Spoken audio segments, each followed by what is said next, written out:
Brian Snitker discussed his future for really the first time yesterday and admitted he might come back for 2026. Let's talk about it.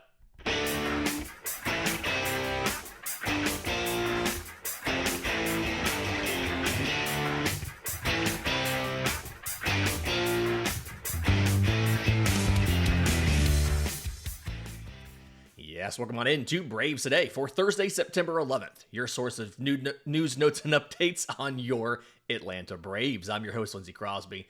Follow me on social media at Crosby Baseball. Follow the show on X, Braves_today, the Facebook page, and Instagram as well. And you can find all my written work, bravestoday.com. That's the Braves Today Substack, as this is both a podcast and a newsletter. I want to talk a little bit about the bullpen for 2026, what you have, what you don't have, and what you need to do this offseason, and kind of what you've done in the past to address the pen.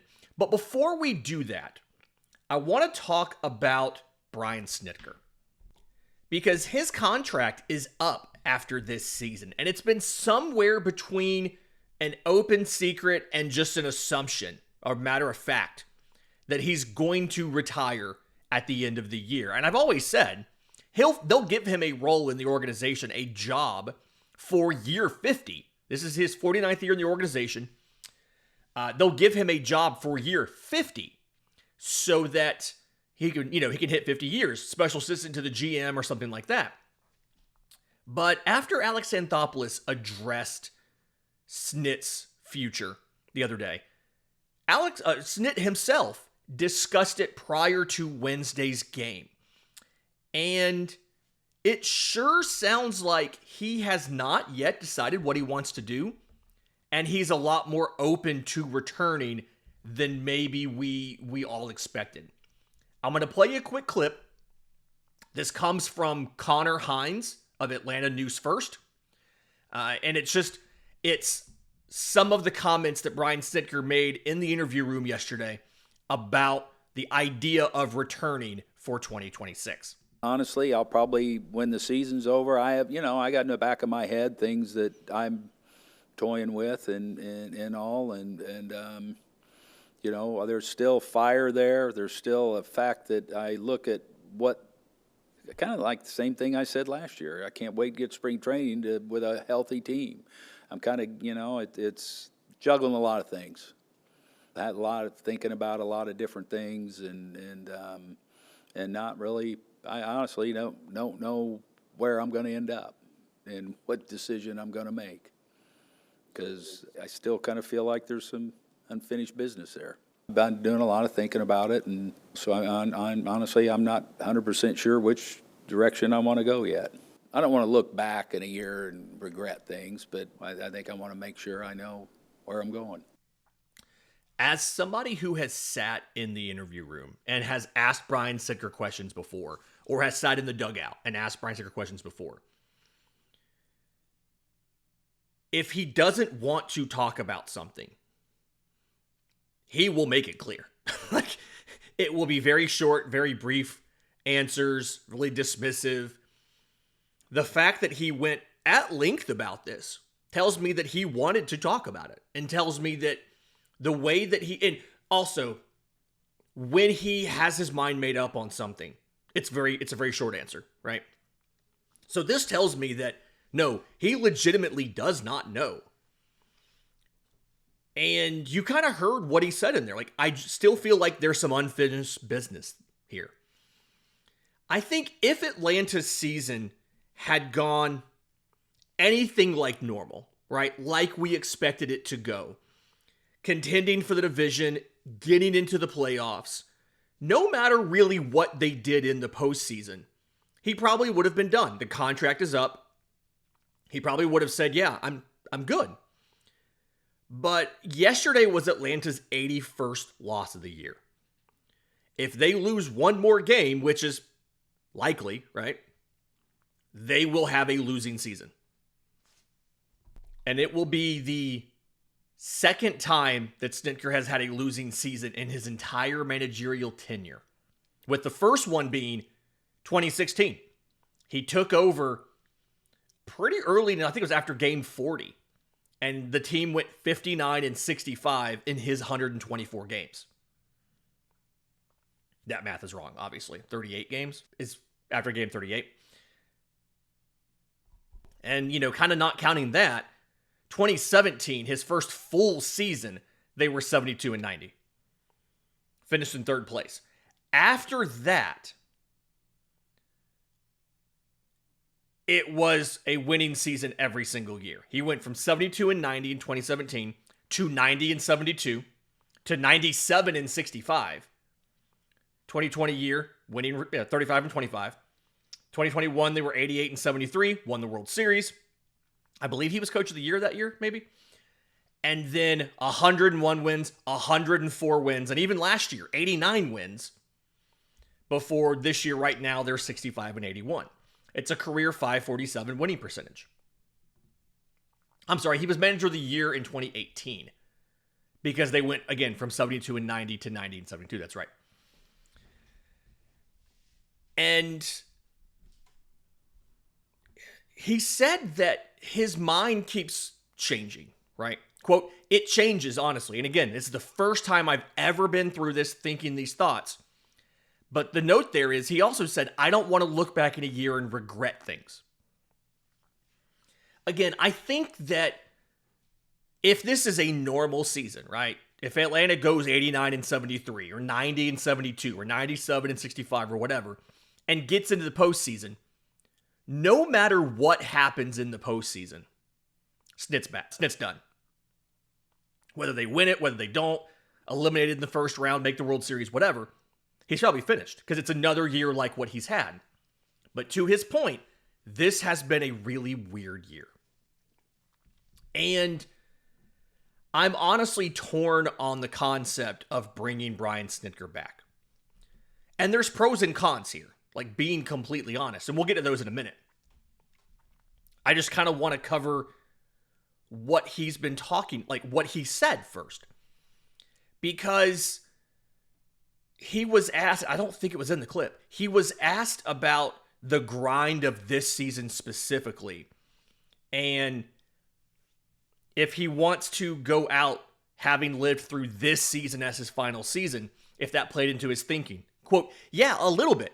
It's been hard getting through the season. It's almost like if you ask, it depends on the day. I've been doing a lot of thinking about it, and I'm honestly not 100% sure which direction I want to go yet. I'm sure he's leaning one way or the other, right? And we heard from Alex Anthopoulos that the organization is waiting on him. And that's what AA said the other day. Snit will be part of this organization no matter what, well past when I'm here. He's a Brave for life. These are things we always address at the end of the year. We sit down, we talk about staff, we talk about all those things. Our focus the entire year has been on the year to get through the season.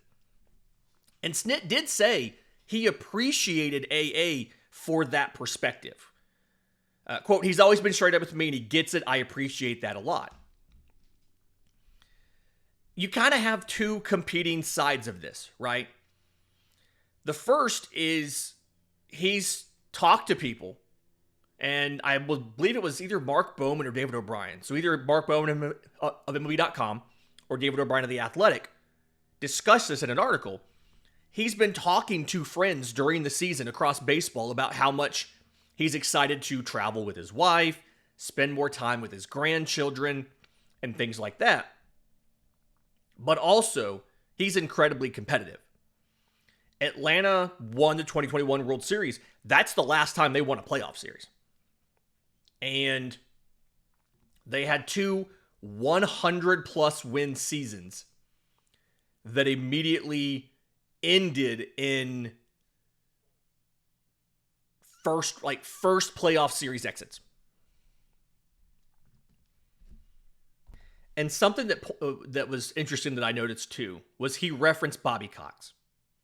So Snitker was the third base coach for Bobby Cox. He retired after the 2010 season at the age of 69. Snit is 69 now. He turned 70 in October. And the quote that Snit had about Bobby Cox, he said, Bobby told me his last year, he said, if I knew I was going to feel this good, I wouldn't have retired. I legitimately believe Brian Snitker doesn't know whether or not he's going to come back next year. And I legitimately believe he's not going to know until probably the offseason. And is that good? Is that bad? Let's talk about the pros and cons. We'll do that next, right here on Braves Today. Welcome back to Braves Today. Lindsay Crosby talking about Brian Snitker's possible return. The contract is up. AA's indicated it's up to Snit, right? He said that before the season. Somebody asked him about Snit's contract being up, and he said it's up to Snit. He wants to coach. We'll give him a new deal. If he's done, we'll figure that out when we get there. And let's talk about the pros and cons of this real quick. I think the biggest pro of Brian Snitker's tenure and the idea of bringing him back is that he's the ultimate player's manager, right? Guys just love playing for Brian Snitker.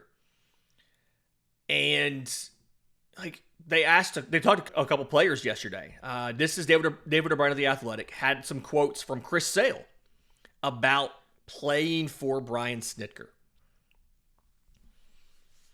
And he said, and whether or not he thought that Snit was still engaged, had the fire, whatever you want to call it. And Sale's response is, quote, yeah, he wants to win. He cares a lot about this place. He cares about the history of this place. And I don't ever see that changing, whether he's here for another 10 years or another 10 days or whatever it is. He cares about the Atlanta Braves. He cares about the organization, the fan base, and the players that have been here, that are here, and that are going to be here. And it's not completely universal, but most of the time, guys say that they've loved their time in Atlanta and they loved playing for Brian Snitker and the Atlanta Braves.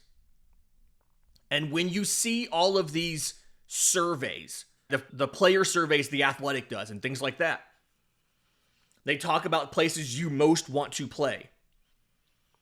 A lot of those answers are the teams that are incredibly successful that pay really well. The Dodgers are always up there because they're one of the best teams in baseball from a talent accumulation perspective. They they spend a ton of money, right? They built a super team that was surprisingly vulnerable this year. But Atlanta's up there too, despite the fact that unlike some other places where you can make $30 million a year or $40 million a year to play third base, like in Boston, although Bregman has deferrals, I think it comes out to like $32 million after deferrals or whatever. Or Philly, right? Bryce Harper getting paid a bag to play first base, or LA or whatever. Atlanta's not paying anybody more than $22 million a year. And yet they're right up there with places a guy wants to play. And some of that is just kind of baked in, right? A lot of baseball players are from the South. They're from Georgia. They're from Florida. They grew up watching the Braves. Although I have to remember the 80s was 40 years ago. It's not actually confirmed that all these guys grew up watching the Braves on TBS. But the point is, they grew up probably Braves fans with parents who were Braves fans, grandparents, all that stuff. And playing for the Atlanta Braves means something to them. Some of that's baked in. But a lot of that's also Brian Snitker. A lot of that's also his reputation, how good he is. Like, he has a ton of experience.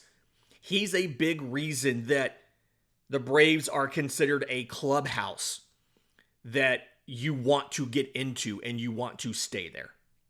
He is seen as a big part of that across the league. I'm trying to keep out the feelings as a fan and just talk about from what we've learned about what players around the league think. No matter what we think about Brian Snitker and his analytical decisions or bullpen management or whatever, to players, from the context of being a player manager, people want to play for Brian Snitker. The con, I think, is he doesn't necessarily always have the fire or the attitude that a lot of people outwardly want to see. For instance, he's coached 1,463 games as manager of the Braves. He's been ejected 22 times. And earlier in his managerial career, he was ejected more. His first 4 seasons, counting 2016, that partial year, as manager of the Braves, he was ejected 14 times. Since then, the most he's hit in a season was 2023. He was ejected 3 times. And I think either 1 or 2 of those were in response to people hitting Ronald Acuna Jr. He's been ejected twice this year. And there's a lot of negative response towards Brian Snitker from fans and things like that over not appearing to be engaged in the game or being fired up about the game or having that attitude. And there is something to be said for having that outward fire and that attitude. Now, the counterpoint to that is the vibe in the clubhouse. It's not a bunch of young players that you're having to actively guide on how to succeed in the big leagues, right? It's a bunch of veterans for the most part. You've got rookies in there like Drake Baldwin and whatnot, but you also have veterans to help guide them, right? You've got a 35-year-old Chris Sale. You've got Matt Olson and all these guys who have been in the league, Ozzy Albies, who have been in the league for 6, 7, 8 years and understand what it takes to be successful. He doesn't show that outward fire and super engaged, super competitive attitude, which I would argue is a con in the eyes of a lot of fans. There are some players who probably want that as well. I can't speak for them on all of that, but I'm sure there are some players who want that fire. We've seen situations, Ronald Acuna excluded, where Brian Snitker will stick with guys too long when they are slumping. Marcell Ozuna had a ton of starts even though he was hitting poorly before they finally started putting DH as a timeshare. And they very quickly undid that timeshare and put Ozuna back in not everyday DH time, but 75% of the time, 80% of the time? And so you have the ability, you have a situation where you end up hurting the overall performance of the lineup by keeping poor performers up at the top of the lineup for too long. Okay? Again, Ronald Acuna excluded. He very quickly got dropped down to 6th and 7th. And I'd love to hear an explanation of why he aggressively dropped Ronald when he had not aggressively dropped anybody else. To my knowledge, nobody's asked that in the interview room. I would also argue the third con here is that his bullpen management, or I guess, let me expand that, just say platoon management in general. He is very rigid on righty versus lefty versus righty, kind of ignoring a guy's splits or ignoring historic performance against that handedness of pitcher from an offensive perspective, right? Drake Baldwin's hit lefties really well, but it took a long time, and Sean Murphy being practically unplayable, before they would really give Drake Baldwin at-bats in general against lefties. Never mind lefty starters. And we've seen situations where they would automatically make a swap from, say, Alex Verdugo to Eli White or Eli White to Alex Verdugo or whatever, just because of the handedness of the reliever. Never mind who was hitting who had a reverse split or whatever. And so he's been very rigid when it comes to platoons on the offensive side. He's also been surprisingly platoon resistant on the bullpen side. It feels like, and again, this is all outside, we don't know the game plan. We're not in these meetings, right? The pitching plan meetings and stuff. But it feels like the pitching plan is, I've got these 3 scenarios, and we got to lock down a win, I've got a close game, and we're going for it, and we're losing, and we're not going to go for it in this game. And the order that the relievers are set up in is the order they're going to get deployed, no matter who's coming to bat, no matter the handedness of the dude or whatever. Maybe you'll see a situation where a guy gets held over, like Tyler Kinley last night, pitched an entire inning, and then came back out and got Dansby Swanson before he left. But for the most part, although now that I think about it with Swanson, that may have just been buying an extra out because they're both righties, whatever.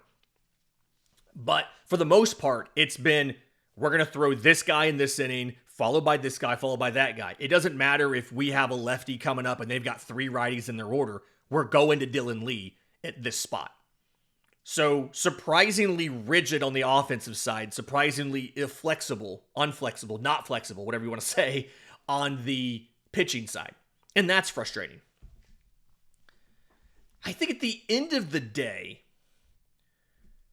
I'm going to assume that Brian Snitker is returning for 2026.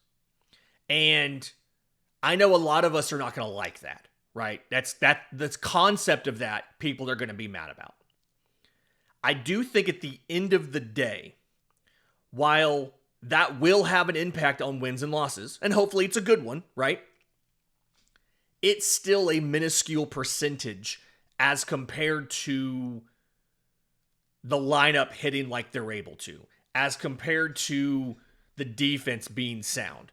The influence that Brian Snitker would have on wins and losses is not nearly as significant as the impact Austin Riley and being able to be healthy and hit well will have on wins and losses. On if Matt Olson is able to hit for power and the impact that will have on wins and losses. It really feels like it doesn't matter how good or bad of a job that Brian Snitker does. If Atlanta has 2 20-homer bats next year, because right now Matt Olson's at 23 and Arzuna's at 20, nobody else is at 20. If that's the best Atlanta can do on power, it doesn't matter who the manager is. You could have Bobby Cox back there, and it wouldn't matter if you could have prime Bobby Cox, and it doesn't matter if that's the offense you get. If you lose 5 opening day starters to the 60-day IL, it doesn't matter who your manager is. And it feels like that's where we're heading. You had a year of really bad offensive injuries in 24. You had a year of really bad pitching injuries in 25. Maybe 26, like 23, can be the year where, for the most part, you did lose Max Fried there, but for the most part, they're healthy. And if they're healthy, they're able to legitimately make a run, have a good season, and he'll go out either way. I do think the benefit here is if he comes back for 26, I think it will be made very clear by both sides that this is it.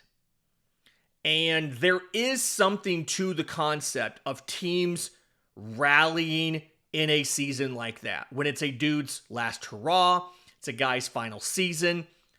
I think about, from a hitting perspective, Albert Pujols in St. Louis that final year. I feel like anecdotally, I feel like he was better than he had been in the late part of his career when everybody knew he was leaving.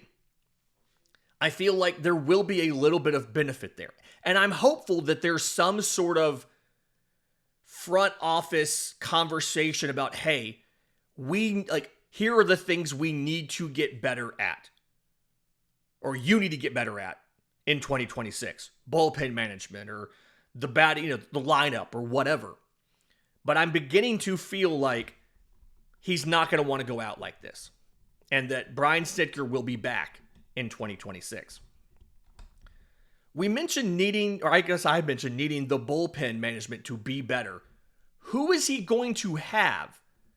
And who are they going to need to add? Let's talk about that next, right here on Braves Today.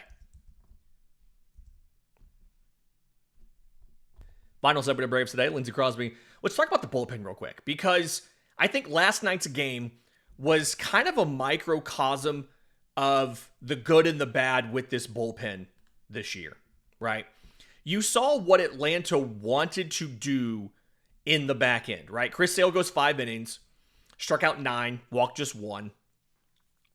And in order, they went Pierce Johnson, Tyler Kinley, Dylan Lee, Raisel Iglesias.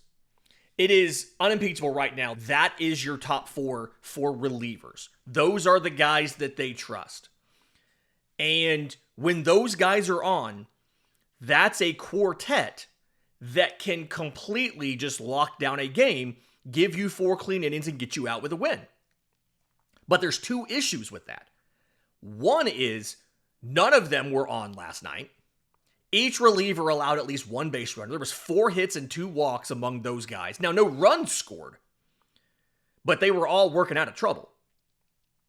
You also have the issue of Raisel Iglesias is a free agent after this year.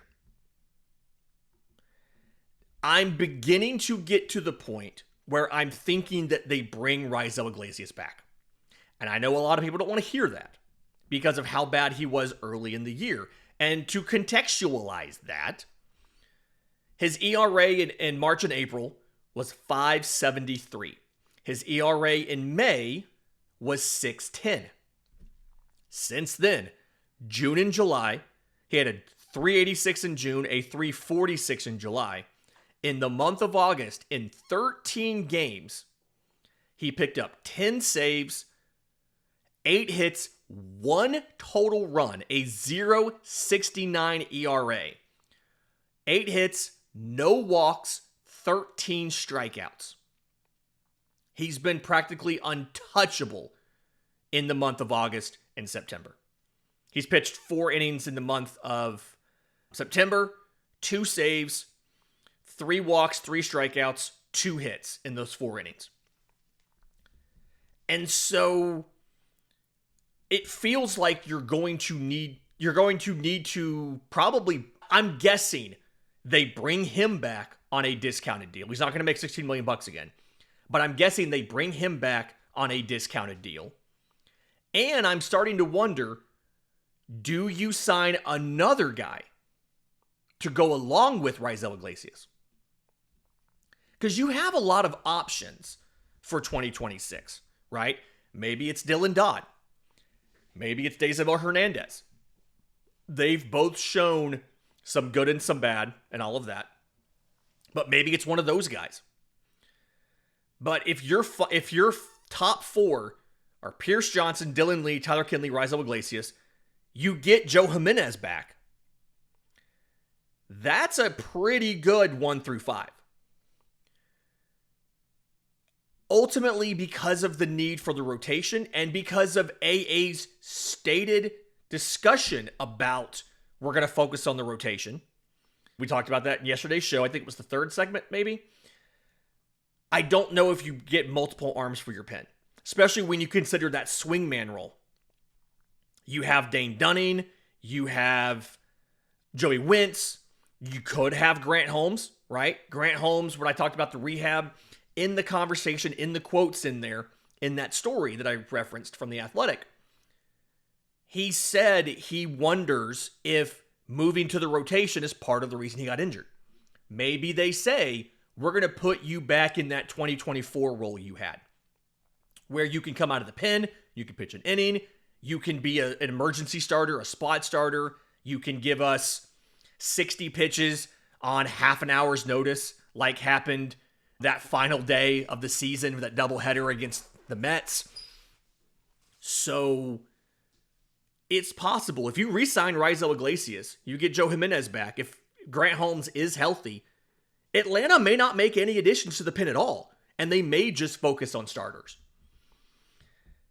There are a lot of options on the market this year that should be very good. And I do need to clarify here, a couple times when talking about the bullpen, I've mentioned Andres Munoz. I had completely forgot that he has a really affordable club option with Seattle. There's 0% chance they decline that. There's a 1% chance they decline that.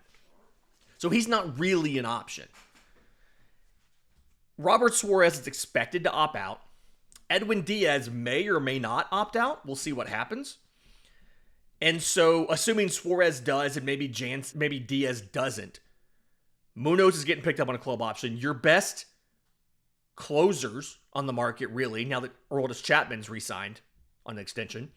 Kenley Jansen, you'd have Suarez, Ryan Helsley, who's not been good since he joined the Mets, but was good in St. Louis. He led baseball in saves last year.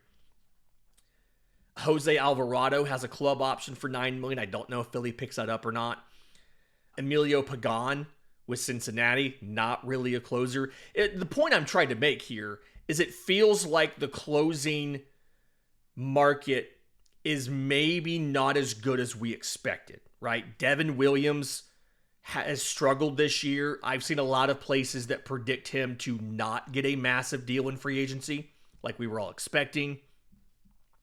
It's entirely possible. Like Pete Fairbanks has a $7 million club option for the Rays. They probably just keep him. Like, it's entirely possible that this is not as deep of a free agent market at closer as we thought it was going to be. And if that's the case, do you see Iglesias not want to re-sign for a discount and instead decide he wants to go into the free agent market and Atlanta has to either pay up more to keep him or go find somebody else? I don't really know. The good news is, and I wrote about this a little bit this morning on BravesToday.com, the Braves have not been afraid to spend money on relievers. Under Alex Anthopoulos, looking at guys who have signed a contract of $10 million or more, under AA, that's extensions or free agency, the total amount being $10 million or more, there are 7 starters who have done that. And that is for extensions, Strider and Sale.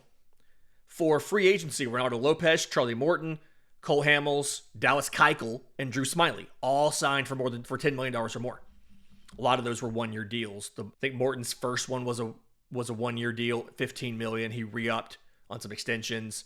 Keuchel ended up being like $13 million because it was a prorated deal. Smyly was $11 million. But relievers, he's also signed 7 relievers to a deal of $10 million or more. Will Smith got 3 years and $40 million. And also, by the way, was negative WAR over the course of that contract. But he was also perfect on save situations in the postseason in 21, and you won the World Series, right? Joe Jimenez, 3 for 26, an extension after you traded for him. And that's kind of been a pattern too, right? Like Kenley Jansen was a free agent signing, 1 for 16. Colin McHugh was a free agent signing, 2 for 10. Always like Colin McHugh. Chris Martin, 2 for 14, free agent deal. But you traded for Joe Jimenez and extended him. You traded for Pierce Johnson, and I think technically it was an extension, even though he was going to free agency. Aaron Bummer, you traded for him and you extended him. So I'm kind of at the point now where I don't think Atlanta's going to go into the free agency market for relief unless it's technically just bringing back Raisel Iglesias, who, just reminder there, they did not sign. They traded for him from the Angels. This is his existing contract. This is the contract he had when he came in. There was already the option on there. Atlanta's never given Raisel Iglesias a contract. They just honored the one he had. I'm beginning to think that Atlanta is going to try to prioritize adding to the rotation and the bullpen, other than getting Jimenez back and maybe re-signing Iglesias. I do think they add one guy. Iglesias is probably the favorite to add, given how he stabilized over the summer. And Jake Mastriani did make a great point last night on the Braves postcast. He wants to see Iglesias start working on the slider in games. I understand why he wouldn't want to, right? Because he's going to go to free agency and he wants the best numbers possible. He's trying to rebound from the rough early season that he had. He's gotten his full season ERA down to 3.56 right now. But it's not, it's not as good as it's been recently. But if you go ahead and agree to re-sign him, maybe he decides to, hey, I'm going to go ahead and start working on fixing this slider in games so he can get back to a full arsenal there, have his full arsenal available. But I'm beginning to think that they stick with this core, right? Maybe you bring back Iglesias, you get Jimenez back. And if that happens, you're back into the bullpen. Iglesias, Jimenez, Kenley, Lee, Pierce Johnson. That's not a bad 1 through 5. And that means you can prioritize starters in free agency. A couple of you guys left comments on yesterday's show about what you want Atlanta to do. Do you want, a starter and a swingman, 2 starters, whatever? I think tomorrow's show, we're going to try to get a little more into that, into different options from a money perspective of what you could do to add starters and things like that. But in the meantime, do us a favor. If you're listening on audio, leave a 5-star review, Apple, Spotify, wherever you get your podcasts. If you're watching on YouTube, subscribe to the channel, hit the notification bell so you know when we drop the next episode, shorts, bonus stuff, whatever it might be. Until next time, this has been Braves Today.